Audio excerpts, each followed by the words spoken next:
साबसिन एडभाइस एबा बोसोन बेयो नोंथाङा मा खालामनांगौ बेखौ खिन्थाया, नाथाय माब्रै साननांगौ बेखौसो फोरमायो। बेयो मोनसे रड मेप नङा, नाथाय माब्रै दावबायलांनांगौ बेखौसो खिन्थागोन। आङो बे सान्थौखौ मोननै बिदिन्थिजों क्लियार खालामगोन।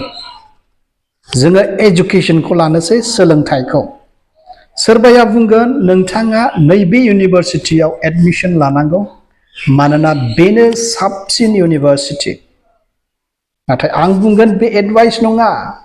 बियो जाहैबाय बै मानसिया गावनि थिरांथाखौ खोन्थादों, ओमफ्राय नोंथांखौ गावनि साननाय बायदि मावजानो लुबैदों। बे बेलायावहाय एडभाइसआ मा जागोन खोनासं। बेयो जागोन नोंथांनि सोलोंथायारि थांखिफोर आरो गोनांथिफोरा मा बेखौ बियो सोंग्रोगोन। बेखौ खोनासंनायनि उनाव बेयो सोंबावगोन नोंथाङा साबसिन इउनिभारसिटिफोरखौहाय माबोरै रिसार्च खालामगोन ओमफ्राय इभालुएट खालामनो हागोन।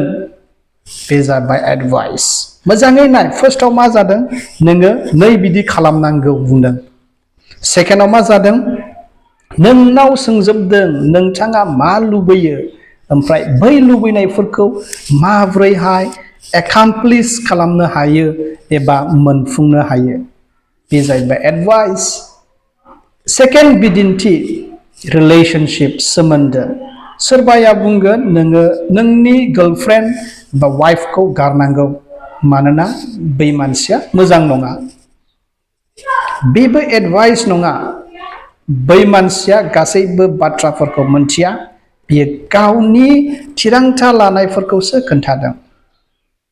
बेयावबो मोनसे एडभाइसआ मा जागोन, बियो बिदि जागोन मोनसे मोजां सोमोन्दोआव नोंथाङा मा लुबैयो बेखौ बियो सोंग्रोगोन, आरो बेनि उनाव बियो बुंगोन बे नोंनि थांखिफोर, गोनांथिफोर आरो जे सिमाफोर।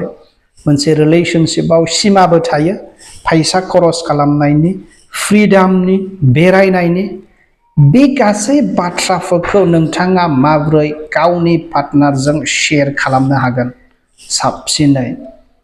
बे जाबाय एडभाइस। बेनिखायनो नेक्स्ट टाइम जुदि नोंथांनो एडभाइस नांगौब्ला जाय मानसिया मा खालामनांगौ बेखौ डाइरेक्ट बुङो बेनाव दाथां, नाथाय जाय मानसिया नोंथांनि गोनांथिफोर, नोंथांनि सान्थौखौ दिहुननो हागोन, ओमफ्राय माबोरै बे नोंथांनि साननायखौनो एकामप्लिस खालामनो हायो बे लामाखौ खिन्थागोन, बेनावसो थां।